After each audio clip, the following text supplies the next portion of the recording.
Welcome to Real Scoop Live, a show for pool chemistry enthusiasts where we talk about all the coolest chemistry stuff you never knew you wanted to know.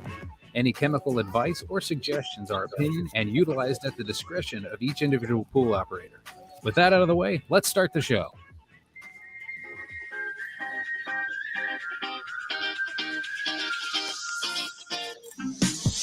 Walk along that street, talking nervously. You closer won't be long now. You made me write this song. Hello and good morning. I hope you guys are doing well. It's Stacy and the boys with the Real Scoop Live, and today we are going to have episode 3, which is the magic pill for your pool. And this is going to be a discussion about some of those crazy things that you hear that work to fix your pool that may or may not be true. So take it away, guys. That's a very cryptic intro, Stacy. Yeah, I'm wondering where we're going with it. I like the enigma of it. It's funny too because the idea behind this whole episode actually came from Stacy. So to be cryptic as you were, it's really, this was kind of your idea, right? Unlike Brett and I, Stacy is on social media, I would say, much more than we are. Yeah. And some of the groups on social media, when you go through those, you see some crazy things that people are talking about or suggesting or whatever. And what we found over the course of the last, maybe 3 years, I mean, it's been going on forever, but it's really had an uptick in the last 3 years. There was a season where everyone was talking about using pillow stuffing. There was a season where everyone was talking about using stain erasers. This season, it seems like a lot of people are talking about the solar ionizers that are out there.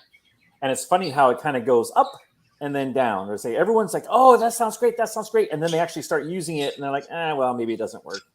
Maybe it does sometimes. I mean, whatever.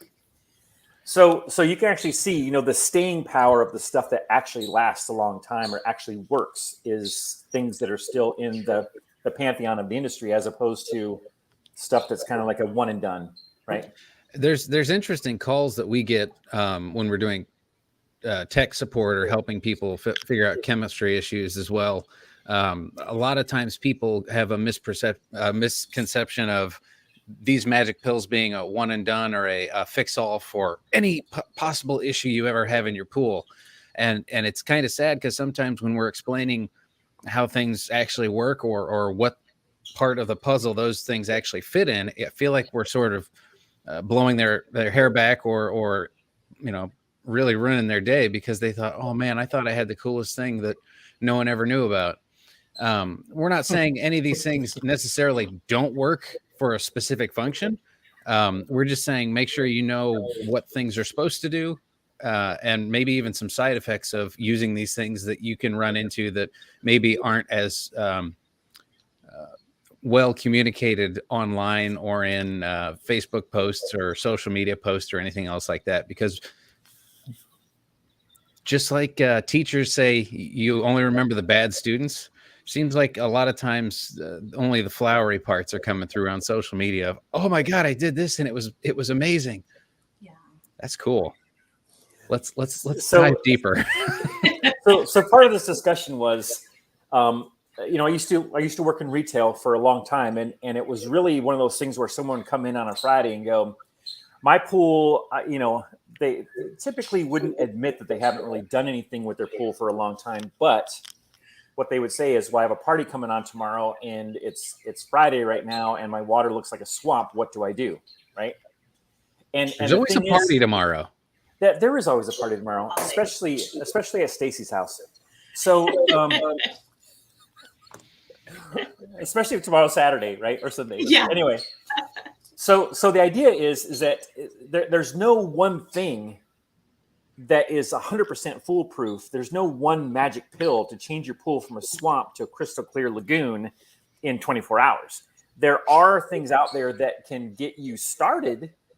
So all of you that work in retail that are watching this, that typically when someone comes in and says, well, I need my pool clear by tomorrow, what do I do? In your mind, you're saying, well, you come in 2 weeks ago, right? Because one of the old sayings or thought processes of people in retail that have been there for a while they will say, well, how long did it take for your pool to go from blue to swamp? That's how long it takes to go from swamp to blue, right? So if you had neglected it for 2 weeks, the traditional ways of doing things would be it would take about 2 weeks. Not it took you a 24 long hours. time to get it this messed up. Yes, It's going to take you a long time to get it and that's back the thing, to normal. is that when you're talking about pools, it's varying degrees, right? I mean, we've talked before about if someone says my water's green, you say, well, how green is it?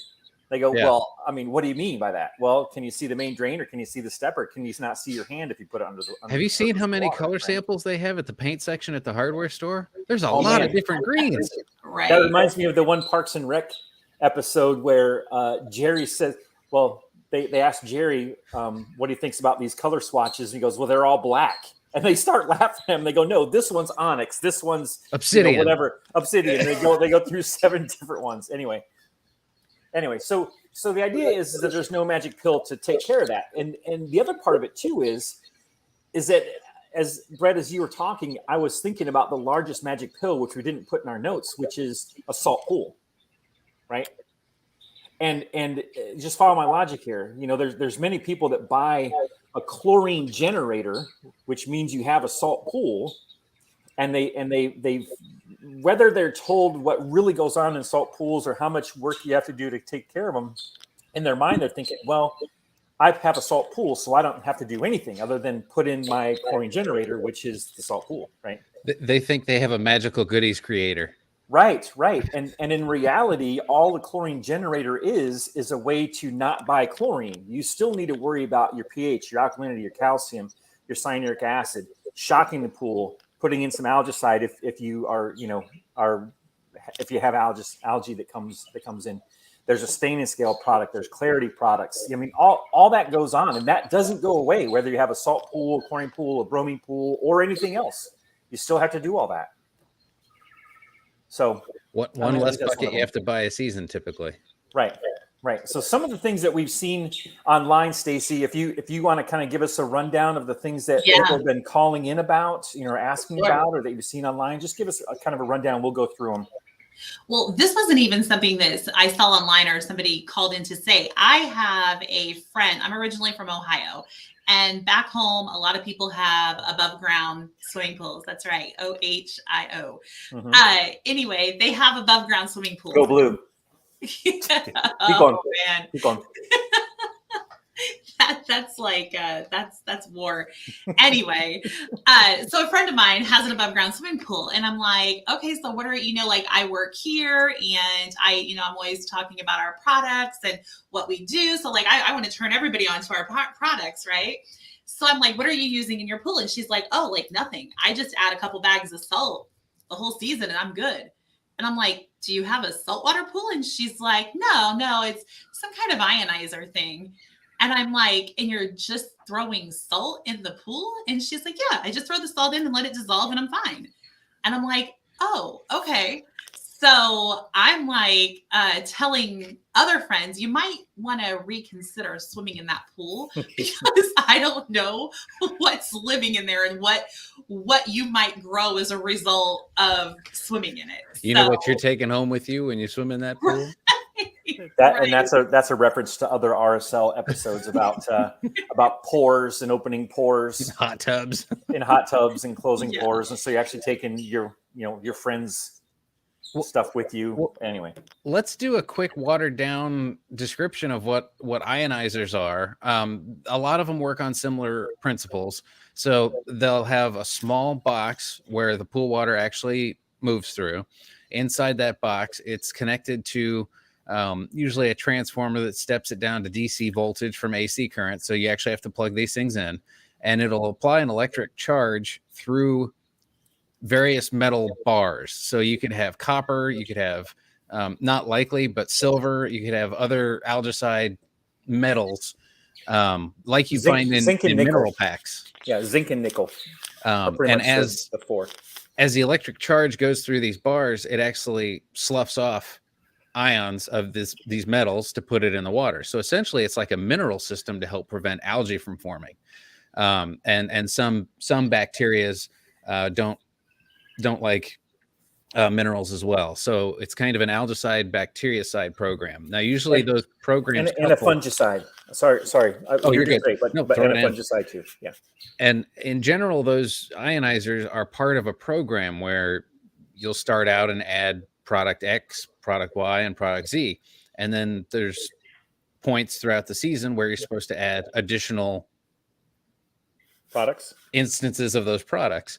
I've seen some that do borates. I've seen some that do dichlor. I've seen some that do non-chlorine shock. So they can be sold as a low chlorine system, which they ultimately are, but you're still adding usually chlorine at some point throughout the season. So in terms of troubleshooting pools like that, troubleshoot it the exact same way that you troubleshoot a pool that had, say, like a mineral system in it, or a mineral pack to treat the water, because you're getting similar benefits from an ionizer as you would mineral systems.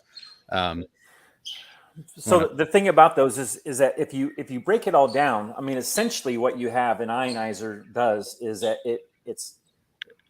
it creates an algicide, just like a chlorine generator creates chlorine. Okay, chlorine is a sanitizer and an oxidizer, depending on how you use it. Using copper, silver, nickel, or zinc is effectively an algicide.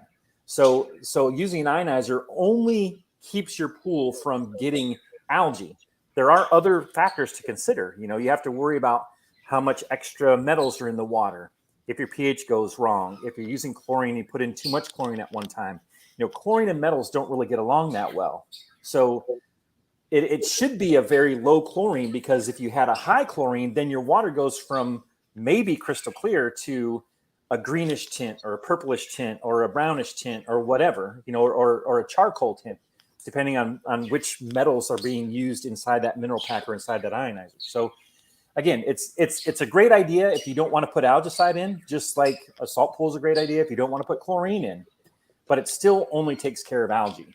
It doesn't do anything else. And the one thing that Matt mentioned of metals building up, if you run that thing 100% all the time, your metals present in the water could potentially be through the roof and cause staining issues or other stuff like that, depending on the type of metal that's coming out of solution. And that would happen a lot if you do shock the pool with big amounts of chlorine, where it could drop those things out and cause staining on your liner, or pool or plaster or anything like that, and discoloration of the water. So you have to monitor different things with different programs. So that one, checking metals on a regular basis, would be very important. Yeah. So it's not like they don't work. It's just they do a specific thing. So it's a lot like using a copper-based algicide. There's different types of copper-based algicides. They're anywhere from like 3% to 7%.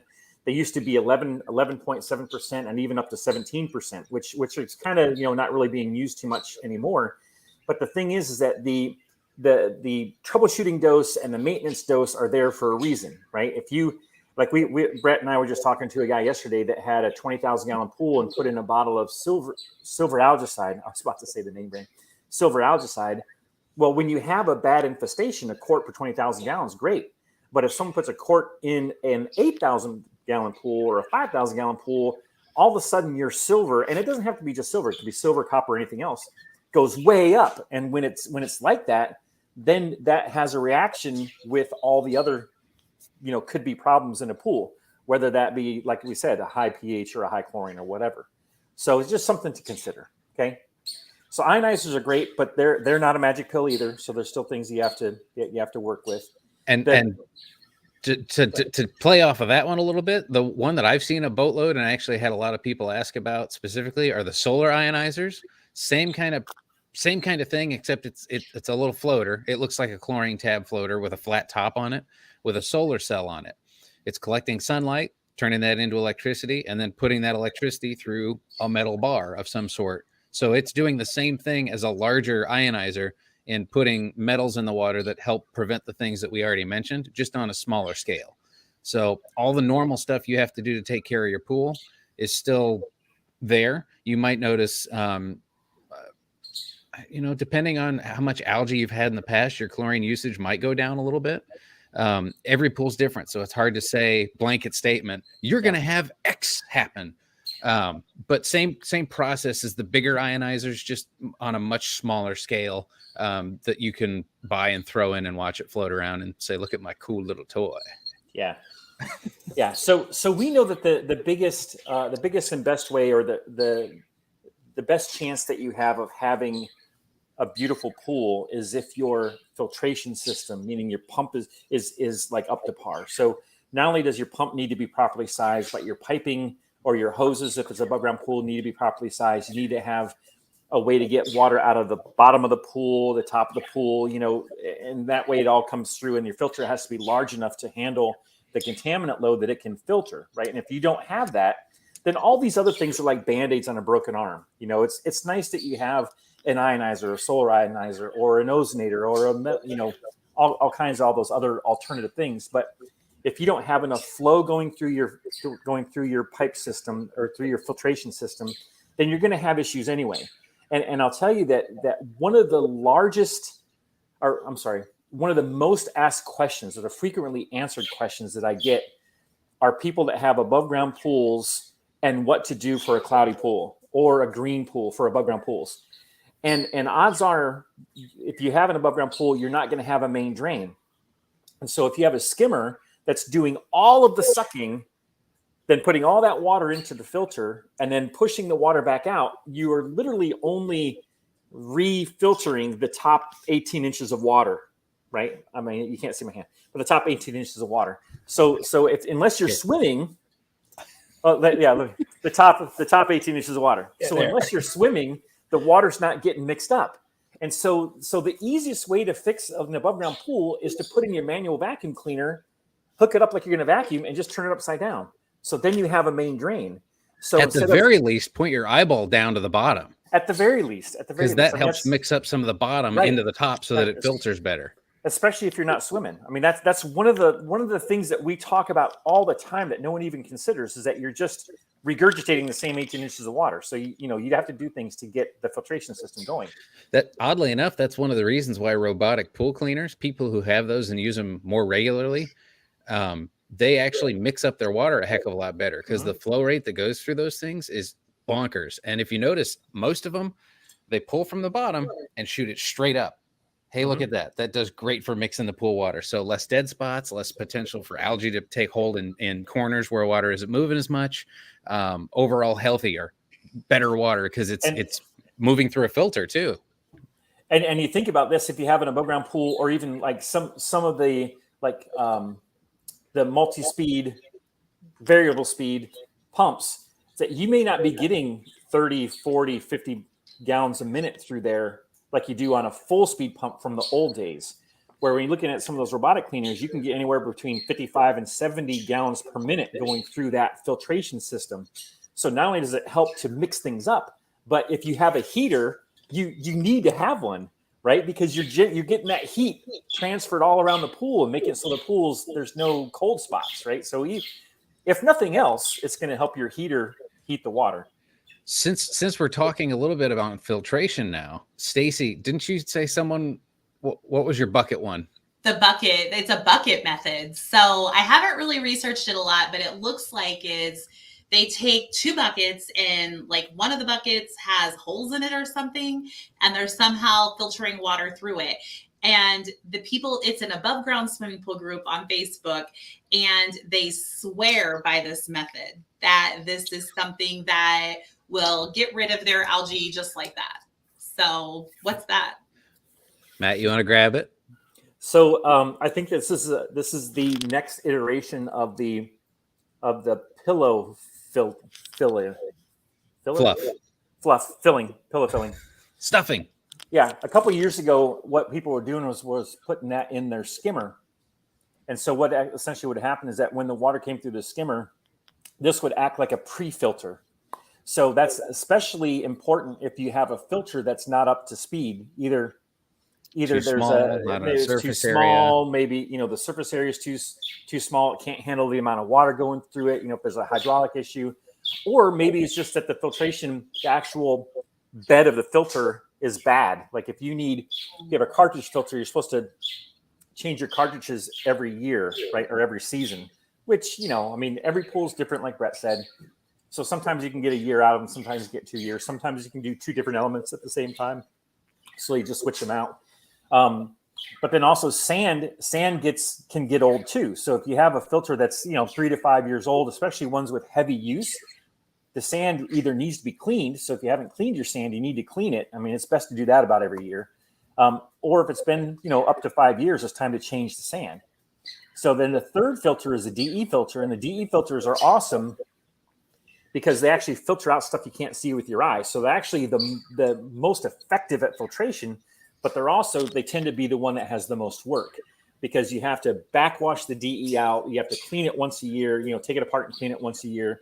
You have to put new DE in and all that stuff. And DE is diatomaceous earth, which is fossilized plankton, which can be a carcinogen. So don't put your face into a bag of DE and huff it or anything like that.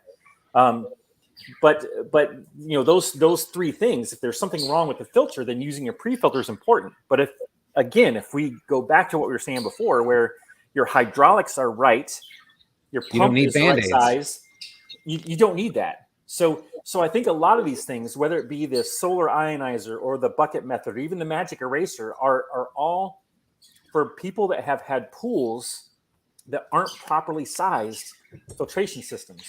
And if you look at above ground pools, and I'm not talking about the traditional above ground pools, but the ones you can get like at a big box store, those have a one size fits all pump and filter. And so you'll get the same pump and filter, whether it's an 8-foot round, a 12-foot round, a 15, 18, or even the larger ones are like 6,000 and 700 or 6,000 and 7,000 gallons. They don't have the proper filtration. So you need something to help the water. They can't filter it. They don't have the surface area. They can't keep up with it. So their best case scenario, they are adequate to keep up with it. But if you ever have a problem, resolving that becomes a big problem because you don't have the surface area of the filter to actually help filter out the contaminants. So this is where Stacy's bucket method is coming in, because essentially you're putting a garage engineered bucket filter in the mix as well to help give your filter that you have on your system a crutch. Yeah. So it's taking some of the load off of that filter so it can actually essentially catch up. So that's your catch up bucket. If you had a properly sized system, like Matt was saying, you don't need that. Right. And that's sorry to jump into commercial land here, but if you have certain criteria that you have to meet on commercial pools where you have to have X amount of water flowing through the system at any time, if you designed a pool to only barely hit that, you're never going to hit it because that's the pool running optimally. What happens 3 years down the road when the pump is missing a beat and it's not flowing as well as it did before, or you had to replumb to put a new heater in and now you've got an extra bypass in there and you can't get the amount of water moving through it as you used to? That's why over designing is actually the minimum you should do, because you have to counter for some of that, because nothing's ever going to work perfectly 100% of the time for its whole life. So you really want to overshoot so that you can overperform for the life of your pool, essentially, because the cost of a pool isn't in building it. It's maintaining it for its 50-year lifespan. So if you can do things early on that actually help you get more out of your pool for the life of it, oh my God, do it. $1,000 now saves you $40,000 over the life of the pool. You'd be an idiot not to do that. See, that's just apples. That's apples to apples. If you consider the amount of frustration, time, effort, and everything else that goes into. That's counting your time as worthless. Limping through this whole thing for 20, 30, 40 years. I mean, it's worth doing it right. But here's the problem though. When you buy an above ground pool package, and again, we're not talking about the traditional ones that have lots of different choices, but the more ones that you get that's all in a box. Those are just barely getting by, right? They're reaching the requirements barely in order to do it. So if you're someone who owns one of those or someone that sells one of those, you're going to say to people, well, this is the one this is the pump and filter that comes with it. And typically it's like one unit, right? It's not different units. But if you want to upgrade, now the upgrade for the proper pump and filter is as much as or more than the pump. That pool. Yeah. And so that's where the conundrum comes in, is like, well, I bought this pool. It was, $500, say whatever, and it doesn't have the right pump and filter on it. So what do? I don't want to spend another $500 to get the proper pump and filter on it. So, well, let me do this bucket method, or let me try this Yep. This magic stain eraser. Because I mean, the magic stain eraser was a big deal because people were putting that in their skimmers to suck out algae, right? But again, it's just a different way to have a pre-filter. So all these things can help you if you're having an issue with that. But again, if you're just sucking the top 18 inches of water out, what is that really going to do for you? I mean, it may help you in certain instances, but odds are it's probably one of those things. It's like, well, it helps, but is it worth it? Right. So what I'm hearing is the magic pill is all pool systems operating well with one another and effectively. That could be it. I think we might be right at the precipice of actually figuring this thing out. Magic pill, do all the right things. Yeah. So we're kind of going on. I mean, we're at kind of a long discussion here already, and so let's kind of wrap this up with a couple other things. We want to talk about the pool magnets, the different things that you might see that people are purporting to have, that you can wrap a wire around your PVC and essentially it creates a magnetic charge in there that disrupts the scale and staining from forming. That's fine too, but again, it's just a stain and scale inhibitor. Okay, it's not really anything else. So again, it's great if you have a problem with staining and scaling, but again, it's not going to help with algae. It's not going to help with lowering chlorine demand. It's not going to help with clarity. All the other things. So there's that, and then there's also the stuff where they talk about evaporating water and stuff like that, and then just taking the pure water out. That's some of those things that are in there as far as the magic pills. But again, those things only help with lowering chlorine demand, lowering stain and scale, but they don't really do anything for algae. They don't really do anything for all the other things that you have to worry about. And the last thing I would want to mention, more recently in the last couple of years, automatic chemistry sensors. These are actually pretty cool. They aren't a magic pill, but they help you to be a lot more proactive with your chemistry because they're taking measurements of your pool water on a fairly regular basis and either texting or emailing that or using an app to your phone so that pool owners can keep up on what's happening in their water a lot more readily, because people don't test their water nearly as much as they say they do. Because half the time when we talk to people, everything's in range. Okay, highs are range and lows are range. Give me numbers. This is actually doing that for you. So it's not doing anything to correct those issues, but it's making the homeowner aware of the issues so that they can be on top of it, more proactive, and fix them before problems have a chance to form. That's really cool. There can be some issues with that, just in terms of the sensors, because if you've got really oily water from people with sunscreen and stuff like that, it can actually clog up those sensors and foul them. So you sometimes have to clean those off too. So again, added maintenance, not a magic pill, but a really cool part of a system that can make things better and make it easier to run your pool. And that actually leads us into next week's topic, which we're going to talk about proactive versus reactive and how it can make your life a heck of a lot easier. I'm going to stop talking because I'll keep going because I'm excited right now. We could. So I was at a friend's house over the weekend, and he was getting on Easy Pool, and he was telling me that he was using one of those apps that you're talking about and how he liked doing it. But the thing about it is that anytime you get something new, and maybe it's just me, but you get something new, you get excited about it, and then 2 or 3 weeks down the road, you get less excited. Like maybe you're not checking it 3 or 4 times a day, you're checking it 2 times a day, and then just like a new car, checking it. It's not as much fun after once a week, and then next thing you know, your iPhone or your phone's saying, "You haven't used this app for a while. Do you want me to archive it?" You're like, oops. I need to do that, don't I? Yeah. So, all right. So I hope you liked our discussion about magic pills. End result is there's really not one that's going to do everything. I will tell you that as representatives of API, the Easy Pool is probably the closest to a magic pill you can get, because all you really need other than Easy Pool is a little bit of chlorine. If you're using a troubleshooting problem, if you have that just as a plug, Revive is probably the closest to that you can get, because it's the only product that's around that you really don't have to worry about your water balance, other than the chlorine needs to be under 25, which is crazy that it can last that high. So we have a couple of things that are close to being magic pills, but again, they're not the magic pill because you still need other products help.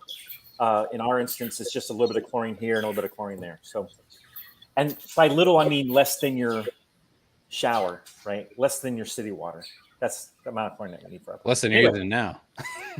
Anyway, so we hope you like this. If you have any comments or anything, please feel free to leave them in the comments below, and check us for episode 4 in 2 weeks. And remember that this is season 2, so we do have a lot of other episodes and some outtakes and all kinds of fun stuff. So thank you very much. Remember to like and share if you so desire. If not, that's fine too. We appreciate you watching. Now I can't wait for summertime, it won't be long when you come back and love you like I do, love you like I do.